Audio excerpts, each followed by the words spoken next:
actual legislation, which they won't run, through a constitutional amendment, which they don't want the people to be heard, or the ability to have a public referendum, which was done in Ohio. The people in Ohio said, we want this, and made their legislators act.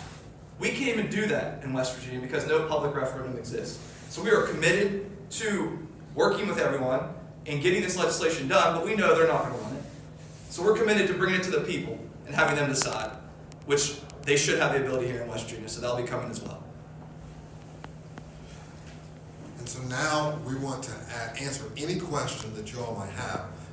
Again, we do have several pieces of legislation that are addressing, again, kitchen table issues and what everyday West Virginians are going through.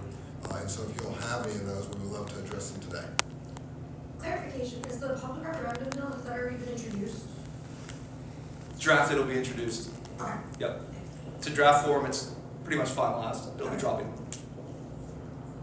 How many of your colleagues on the other side of the aisle have told you, maybe outside, that they support a referendum? What they will say on the record to you and what they will say to us, probably two different things. And I think polling suggests and shows that West Virginians believe that they should have a say in this when it comes to public referendum.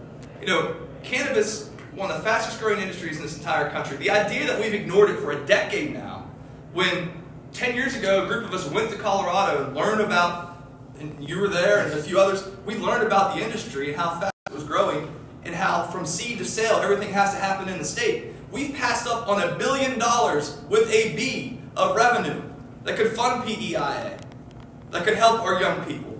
Things that, it's almost like they believe we have this utopian society where we don't need any money or we don't need any jobs, when we do.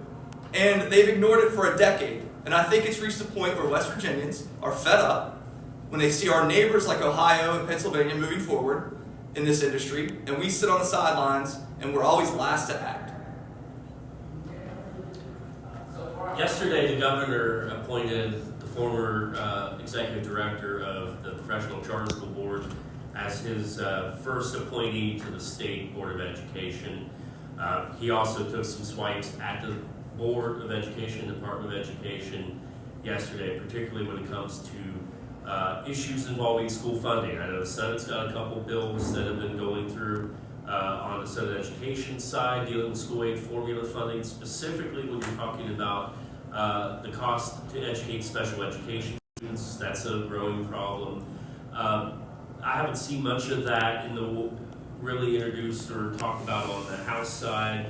Have you had any conversations with your colleagues over here in regards to trying to make improvements to the school aid formula, to make those tweaks, to try to deal with the problems that the school systems are having with their education system funding?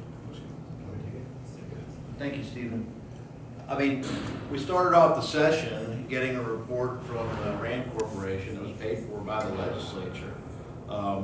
We probably could have, saved the legislature and the taxpayers a lot of money because the recommendations made were just pretty much common sense things that we've been saying all along. First of all, you got to fund public education.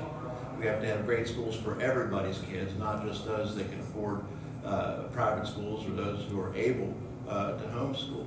But the other recommendations in there was to not just base the formula on the population of a district or the census of a school, but to also base it on special needs, other socioeconomic factors like the poverty rate in an area. These are things that a lot of us have been saying for a very, very long time. That's what was in that report. Now, are they going to follow the report that they spent our money paying for? I certainly hope so.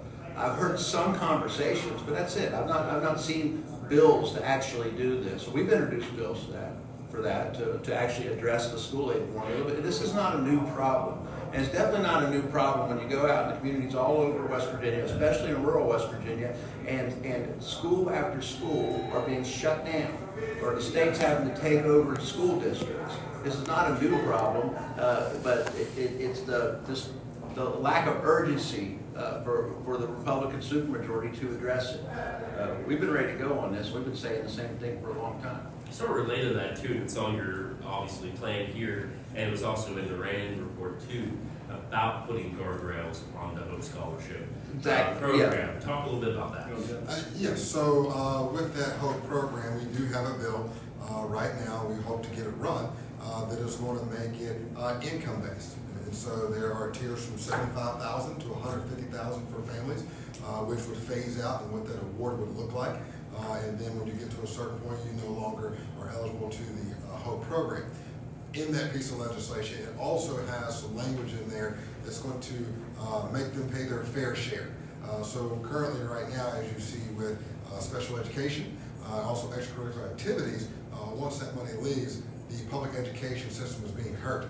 But some of those kids that have gone outside the system are coming back to enjoy in those activities when they haven't put in their fair share. So that seeks to do that, as well as, again, finally making sure that our taxpayer dollars, your taxpayer dollars, stay within the state. Because I do believe about $21 million a year ago went to out-of-state schools. Talking about utility rates, I know the bill to do the moratorium, I think there's a bill, I can't remember if it's the Senate or the House, I can't remember the sponsor, that is capping rates at 5%, or increases at 5%. Is there any place to maybe work and compromise on all that freeze to maybe, is that an option for you? Are you all open to that? We're always interested in compromise and working in a bipartisan manner. It's very rare that any bill passes this legislature in the form that it was introduced. So we want to bring relief to ratepayers as quickly as possible and as much relief as possible for some period of time.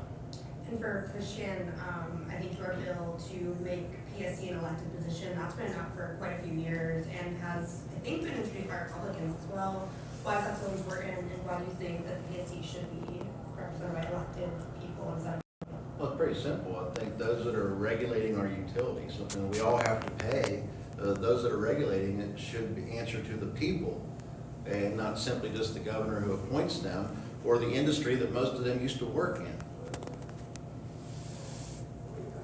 In fact, all of them used to work in. Okay. So your colleagues in the House, the Republicans in the House have been very clear that they want to do jobs first. They are trying to do this very business-centered agenda. How do you all feel like that's going, and are there parts of that agenda that maybe haven't been included? And I'll let my colleagues chime in as well. So I think we're on the right path. I think we're on the right path, I truly do, but it's not doing enough to add immediate relief. I think we had what was Senate Bill 1 today, I think we discussed, and I think it was even pushing it out to 2029, I believe. I caught that on the House floor. Great idea, but what is it doing now? Again, so appreciate those efforts, and again, as my colleague said, we're going to work in a bipartisan manner, but there are, again, as you see some items up there that would definitely help with what we're dealing with today.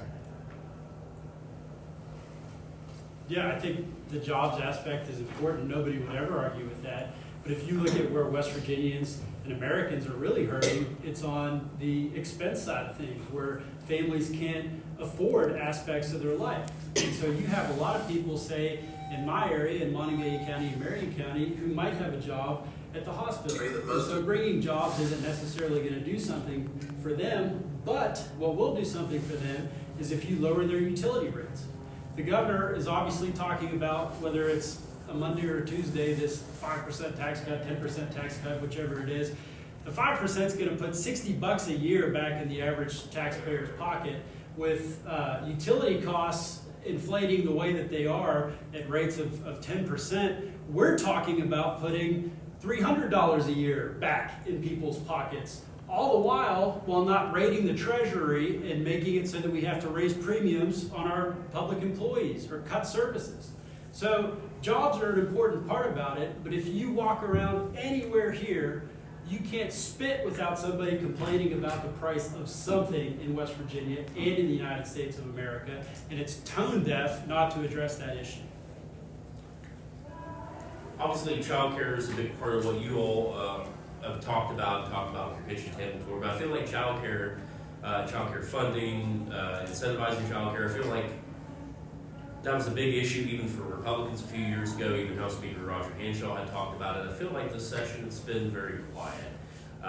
Does anyone want to address just how quiet it's been on that particular front? Sure. for Stephen. Childcare has been quiet thus far. The House Health Committee thankfully is taking up a couple pieces of legislation that our bipartisan task force has been working on in the past few years, and thankfully that's one area where we have been able to work with them.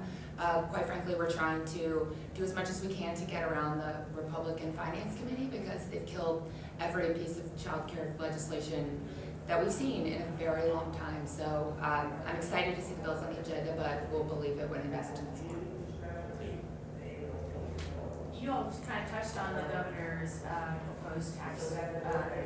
What do you all think about that in general?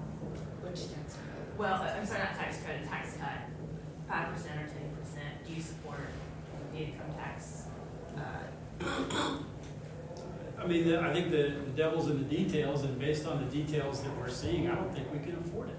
I mean, you have the so-called one big beautiful bill coming down the pike that's going to cost us $200 million and $400 million, then in years 5 and 6, $800 million a year in Medicaid. Our finances are not in order in West Virginia. We hear a lot about fiscal responsibility, but it'd be nice if we could actually act in a fiscally responsible way. These tax cuts are another campaign issue to say that they cut taxes when, again, the ultimate amount going back into people's pockets is minuscule at $60 a year. So I don't think we can do it, and I think that seems to be the sentiment from Republicans as well. Kind of a follow-up to that question, too. You know, last year, starting at the beginning of the year, the governor had come out and said the legislature didn't pay for the 4% cut that was done through the trigger, or the 2% cut that was done through that 2024 special session. And of course, they projected $400 million structural deficit. They balanced the budget. You all passed the balanced budget, yada, yada, yada. Would you say the governor's sort of being hypocritical and kind of doing the things that he was complaining about you all and the governor doing the year before in regards to how you craft the budget and how you do these tax cuts? It would appear that he's kind of doing the same exact thing that he was kind of criticizing you all for last year.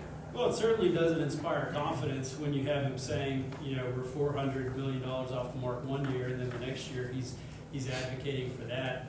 It doesn't make you feel too great about the projections that they have. But again, I think it's just, I think they're out of ideas. I think they're out of ideas legislatively. They've had the ball for 12 years now, and things are largely the same, and so they just keep going back to the well on these tax cuts, and not much has changed. So it's time to get bold and creative. Most concerning bills that are maybe moving right now for your all's caucus? I mean, for our caucus that are moving, we need more than to move. And again, you see right there what we are focused on. In addition, again, we don't want it to be lost that we are always, as Delegate Hansen said, going to strive to work in a bipartisan manner. Because this is about compromise. That's what everyone back home wants to see.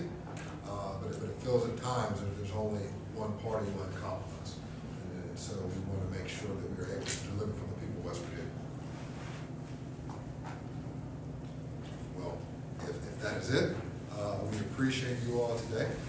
And my colleagues and I are looking forward to the next 30